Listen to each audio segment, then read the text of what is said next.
April Preyar is a Chicago-based defense attorney and was in the courtroom today. She is not affiliated with the case, but here to provide her insight. Appreciate your time, as always. So the big question, will Jussie Smollett testify in his own defense? What do you think? I think he has to. Nobody else can tell his story from his point of view. He has to be able to counter what the prosecution is saying. And although, like I always say, he has a constitutional right not to testify, not to put on any witnesses, not to put on any evidence, this case is going to come down to whether the jury believes his testimony or whether they believe the two brothers, Bola and Ola.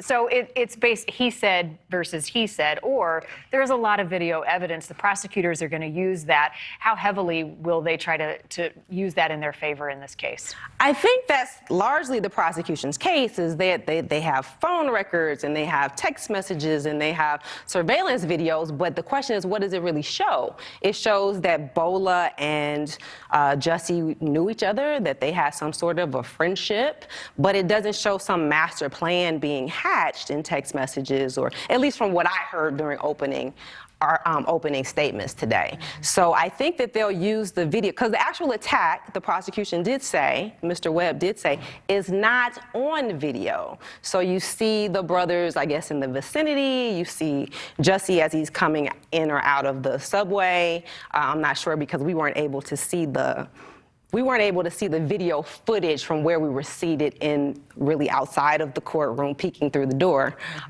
because of COVID restrictions. But I can't imagine that Jussie would be able to walk away and not tell his side of the story and be able to counter the circumstantial evidence that the other side seems to have. Is the jury going to be seeing video that the public hasn't seen? Because there was video that everybody already saw, but are there images and evidence that hasn't been out in public that has been part of the sealed case? I believe so. Like I said, the way they had the screen situated today, it was just so the jurors and the judge could see it, so the general public could not see it. But based on the references that were made by Mr. Webb, my guess is there is footage that the general public hasn't seen. But a lot of it is out there. A lot of the footage is already out there. And this is not a trial that's going to be filmed. No cameras allowed in the courtroom, but you were in there. So give us a sense of the feeling inside the courtroom, how people are behaving. What do you know about this judge? Actually, I think it was kind of chaotic today. And so I say that because apparently they have 57 slots for individuals to be in the room due to COVID restrictions.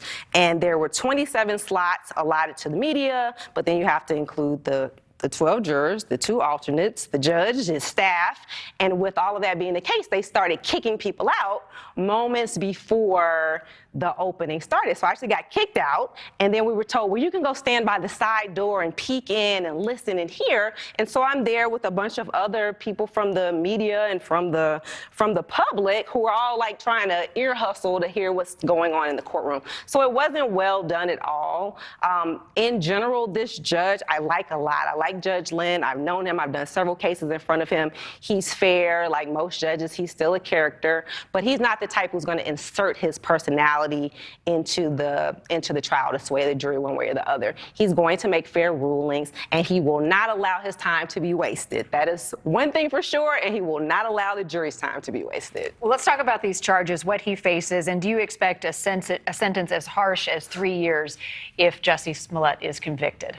I don't. So he's facing class 4 felonies, which carry 1 year to 3 years in prison, and like you said, probation is on the table. And normally somebody like Jussie, who has no criminal background, who has never, as far as I know, been arrested before, he would get probation.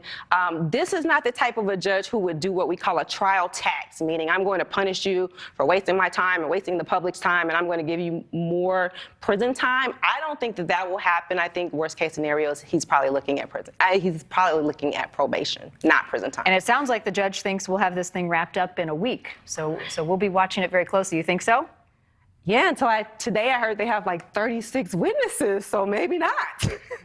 we shall see. He does face up to 3 years in prison if convicted, and I do think that he'll take the stand. We'll have to see early in the case. Yes. April Preyar, as always, thank you for your time.